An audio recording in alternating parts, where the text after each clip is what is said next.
Gibran kan keren, wali kota sukses, apa-apa sukses. Tapi saya mengusulkan Pak Erik kan. 8 hari jelang pendaftaran Capres-Cawapres, sejumlah nama punya pengaruh kuat masuk dalam radar baik di koalisi Ganjar maupun Prabowo. Partai Demokrat yang belakangan masuk menguatkan koalisi Prabowo membocorkan ada 4 nama yang dipertimbangkan jadi pendamping Prabowo di Pilpres 2024.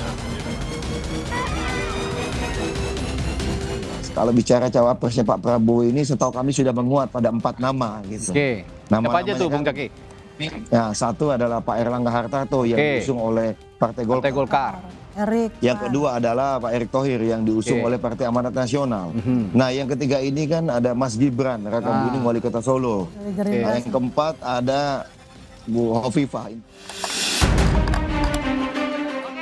Bukan tanpa alasan, 4 nama itu dinilai punya rekam jejak moncer.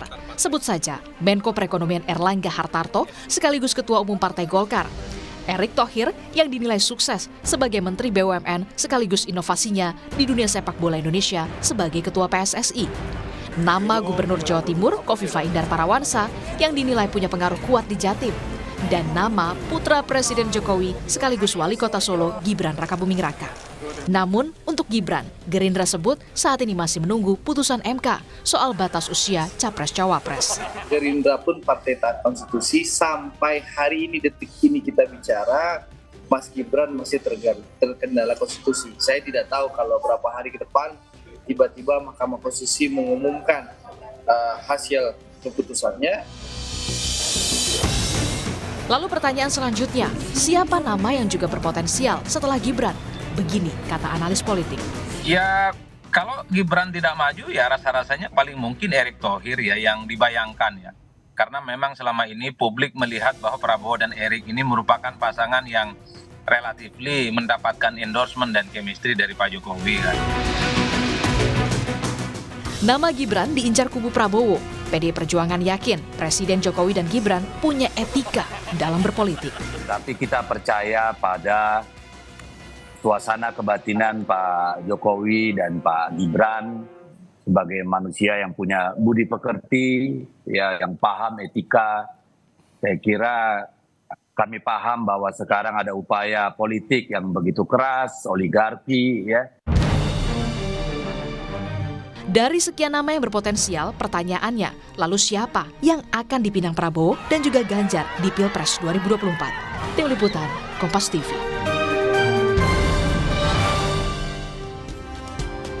Lalu siapa yang paling berpeluang menjadi bakal calon wakil presiden baik untuk poros koalisi pendukung bakal Capres Ganjar Pranowo maupun Prabowo Subianto? Kita bahas siang hari ini bersama dengan Direktur Eksekutif Poltreking Indonesia Hanta Yuda yang bergabung bersama kami lewat sambungan Zoom, dan juga dari studio di sebelah kanan saya sudah ada pelopor pesta kita, Dino Ardiansyah. Mas Dino, selamat Halo, siang.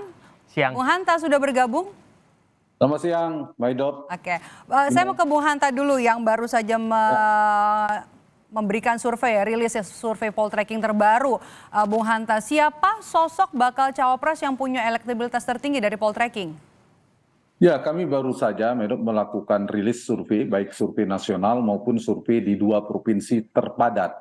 Di survei nasional itu ada 3 tertinggi, yaitu untuk cawapres Pak Erick Thohir, kemudian disusul Pak Sandiaga Uno masih cukup tinggi, kemudian ada Pak Ridwan Kamil.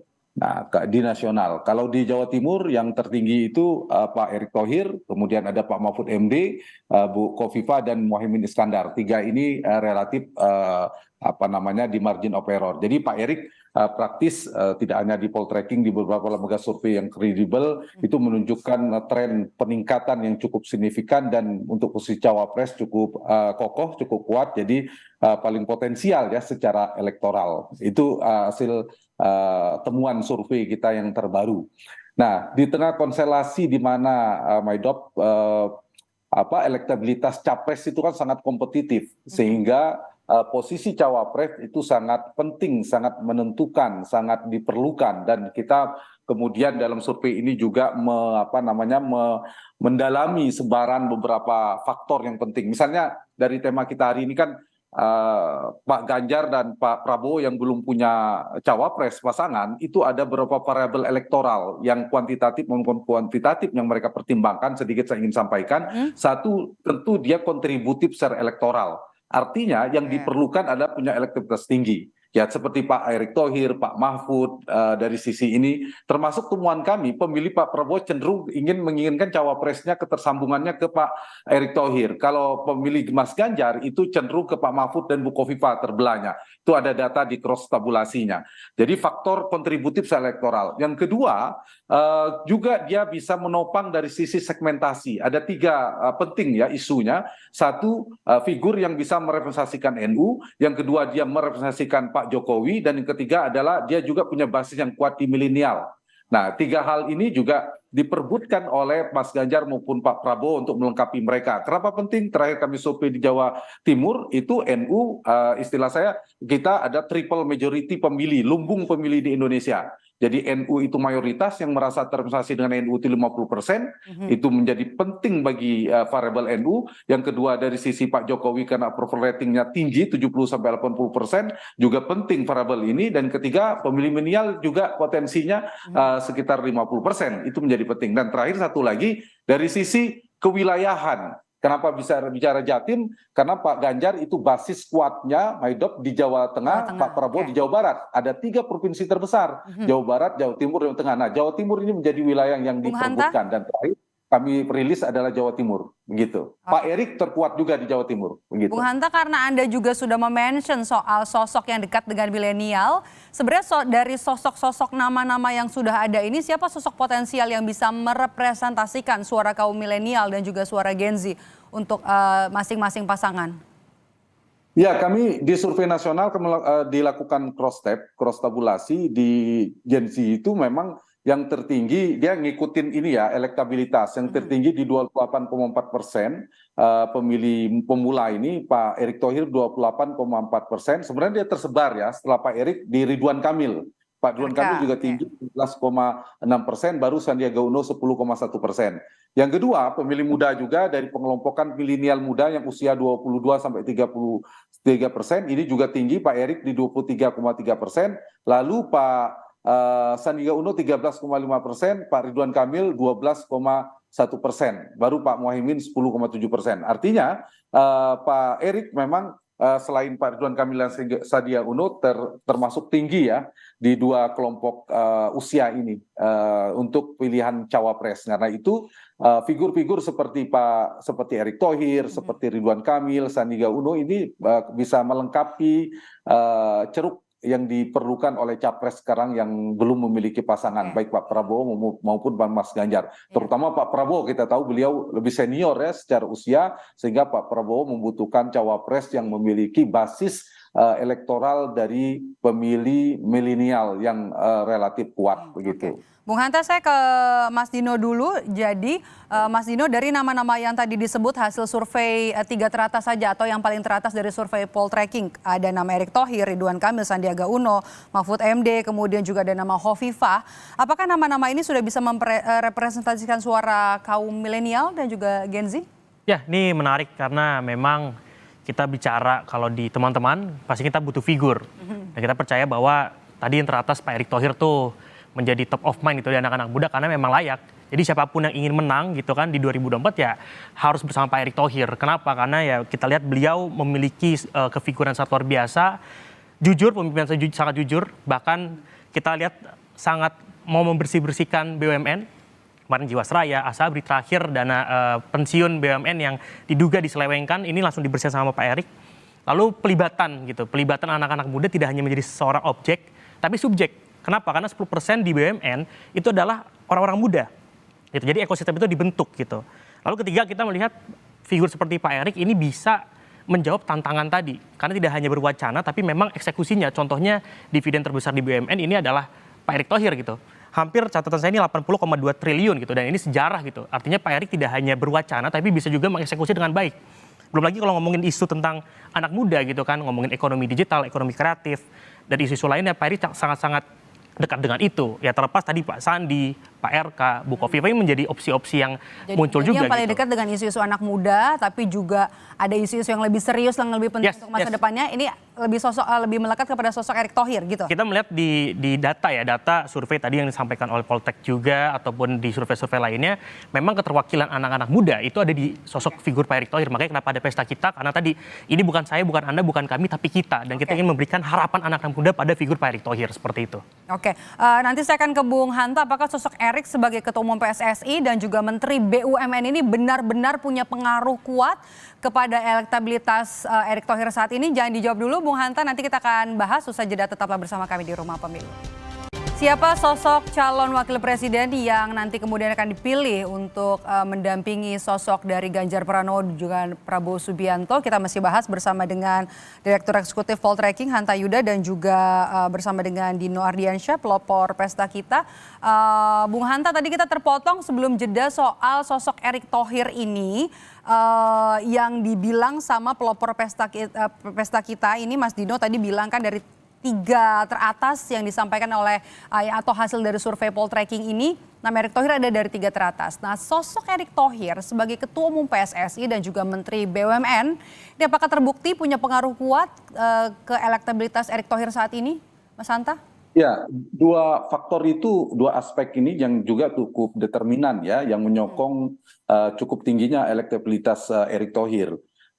Itu terekam juga tidak hanya di survei kami Poltreking Indonesia, tapi beberapa survei lembaga-lembaga lain, teman-teman lembaga survei yang kredibel, misalnya terkait kinerja menteri. Itu setelah Pak Prabowo selalu terekam temuannya Pak Erick Thohir adalah menteri yang dianggap dalam persepsi publik berkinerja baik, artinya berprestasi. Dalam persepsi publik, terlepas orang setuju atau tidak ya, ada yang mengapresiasi positif negatif, tapi dalam persepsi, dalam survei beliau dianggap menteri yang berprestasi bekerja baik sebagai Menteri BUMN. Itu satu. Artinya penyokong. Yang kedua, kinerja sebagai Ketua Umum PSSI, seperti saya katakan tidak hanya di Poltreking, bisa dilihat di tracking di beberapa lembaga survei yang merilis tingkat kepuasan terhadap Ketua Umum PSSI juga tinggi. Nah, ini bisa menyokong 2 hal.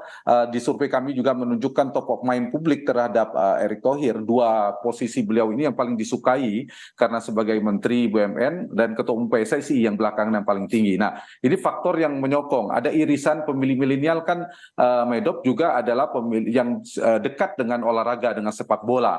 Nah, ini juga saya kira momentum ketika Pak Erick Thohir menjadi Ketua Umum PSSI, kemudian belakangan kita lihat isu sepak bola, itu kontributif memberikan beberapa elektabilitas. Ditambah tentu ada pendekatan dari para kandidat, termasuk Pak Erick Thohir, Pak Ridwan Kamil, Sandiaga Uno, yang kita lihat mereka aktif di media sosial, pendekatan ke anak mudanya dengan termasuk gaya berpakaiannya, komunikasi menyentuh anak muda, isu-isu yang mereka mainkan dan seterusnya, itu menambah semakin kontributifnya membentuk elektabilitas yang seperti saya katakan tadi. Itu kan termasuk pendekatan repensasi dekat dengan Pak Jokowi itu juga memberikan dampak ya, dianggap menteri yang dekat dengan Pak Jokowi begitu. Oke, itu kan kalau dari sisi milenial. Nah, sosok Erick Thohir juga apakah bisa mewakili suara kaum Nahdliyin yang didominasi warga Jawa Timur dan juga Jawa Tengah, Mas Hanta?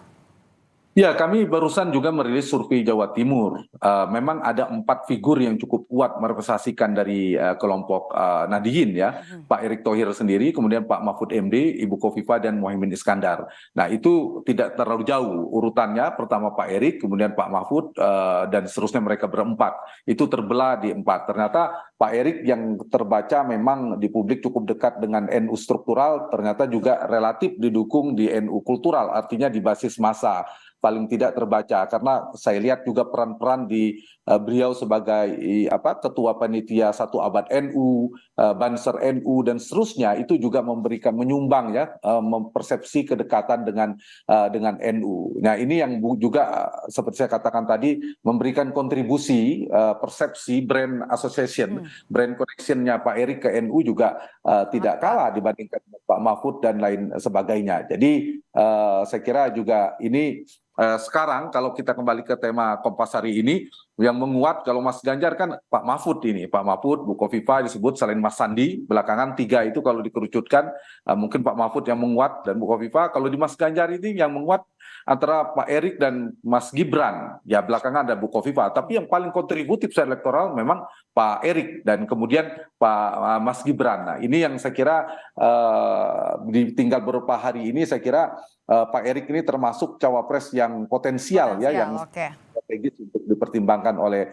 cawapres. Ini data ya, dari sisi data tentunya. Oke, tahan dulu Bung Hanta. Mas Dino, saya ke Mas Dino. Track recordnya jelas, bisa dilihat. Kemudian juga dekat dengan isu-isu milenial. Nah, menurut pesta kita, apakah sosok Erick Thohir ini yang lekat dengan sosok Presiden Joko Widodo? Menurut Anda, apakah masih relevan dengan pilihan dari generasi milenial dan juga Gen Z? Sangat relevan saya rasa, karena Pak Jokowi pun percaya dengan figur Pak Erik bukan karena kefigurannya, tapi memang kerja-kerjanya yang sangat nyata. Tadi saya sampaikan dividen terbesar gitu kan di Kementerian BUMN. Apalagi beliau juga sangat bisa mengkonversi isu-isu yang ada di anak muda ini menjadi suatu hal yang produktif gitu kan. Beliau juga bisa melihat bahwa potensi anak muda sangat besar. Ini dikaryakan dengan ekosistem yang dibentuk, dan Pak Erik sangat tahu bahwa anak muda punya suara yang sangat berarti. Artinya pendekatan emosional inilah yang muncul gitu. Kita tahu dulu anak muda pasca reformasi pernah bersuara di gerakan reformasi di korupsi. Kita nggak suka, anak-anak muda tuh nggak suka dengan isu korupsi, pemimpin yang tidak jujur. Pak Erik tapi bisa menjawab permasalahan itu. Ataupun hal-hal lainnya gitu kan. Anak muda dibutuhkan ada kesempatan. Pak Erik sangat teras sama anak-anak muda. Kita pernah ketemu teman-teman di pesta kita, beliau tidak pernah menanyakan umur kamu berapa, kamu siapa, kamu background apa. Tapi ketika kita punya gagasan, kita punya pemikiran, beliau suka, beliau akan mensupport itu gitu. Bahkan nanti di tanggal 15 Oktober 2023 kita akan membuat launching pesta kita gitu kan. 1.000-2.000 orang anak muda lebih gitu akan hadir di situ untuk memvalidasi bahwa Pak Erick Thohir adalah figur yang tepat. Karena apa? Tadi beliau trust dengan anak muda. Beliau ingin menjadikan anak muda sebagai subjek bukan objek, dan ini dibutuhkan oleh kita sebagai anak muda mencari figur yang tepat. Jadi siapapun yang ingin menang, Pak Erick Thohir adalah pasangan paling tepat. Jadi apakah ini akan gayung bersambut kepada Ganjar Pranowo ataupun Prabowo Subianto sesuai dengan apa yang ada dalam hasil rilis survei dari Poltreking, termasuk juga tadi ya Bung Hanta apa yang disampaikan, ada beberapa penilaian selain juga nanti soal elektoral, tapi juga sosok yang dekat dengan milenial, kemudian juga sosok yang dekat dengan NU, kemudian juga sosok yang kuat di beberapa daerah, terutama Jawa Timur dan juga Jawa Tengah ya, Bung Hanta? Ya, betul, ya. Ya, dan saya kira kalau kekuatannya tadi digabung, tadi Medop sudah mengatakan, jadi kalau Pak Erik itu memang sekaligus isu-isu anak muda ya, BUMN itu kan bisa terkait dengan UMKM, lapangan kerja, itu bisa potensi dimainkan. Dari sisi itu. Yang kedua PSSI, sepak bola, milenial itu kan ada irisan. Yang ketiga Jokowi, kan Menteri Andalan Pak Jokowi, Ketua Panitia Mas Kaisang, pernikahan Mas Kaisang juga Pak Erik yang diberikan. Jadi terasosiasi kuat dan ditambah belakangan. Nah, tantangannya memang di kandidasi. Di kandidasi ini di pencalonan, Maidop. Nanti siapa kalau kita petakan antara Pak Erik, Mas Gibran, dan belakangan ada Bu Kofifa. Nah, kalau misalnya di partai-partai koalisi pendukungnya Pak Prabowo ini ada selain veto playernya para ketua umum partai, ada kingmaker utama namanya Pak Joko Widodo. Nah, kalau Pak Jokowi misalnya memberi kepada Mas Gibrannya, mungkin Pak Erik yang sangat kita lihat loyal ya, tegak lurus dengan Pak Jokowi. Nah, itu mungkin tarungan Mas Gibran agak sulit. Mungkin Mas Gibran kalau MK ini. Tapi kalau Mas Gibran tidak maju, menurut saya potensi terbesar ada di Pak Erik kalau pilihan rasionalnya. Saya setuju analisa itu, dan kombinasinya mirip 2004 SBY JK, Prabowo Erick Thohir itu. Tentu ini menjadi potensi kalau berhadapan misalnya dengan siapa tadi? Yang juga dinanti dalam 8 hari ini, Bung Hanta, adalah soal putusan MK ya, soal gugatan batas usia Capres-Cawapres. Nanti tanggal 16 Oktober 2023 hari Senin patut untuk dinanti karena juga masuk radar dari 2 Capres, baik juga Ganjar Pranowo maupun juga Prabowo Subianto. Terima kasih Bung Hanta Yuda, Direktur Eksekutif Poltreking sudah bergabung bersama kami lewat sambungan Zoom, dan juga Mas Dino Ardiansyah sudah bergabung bersama kami. Pelopor pesta kita. Terima kasih sudah bergabung bersama kami di Rumah Pemilu.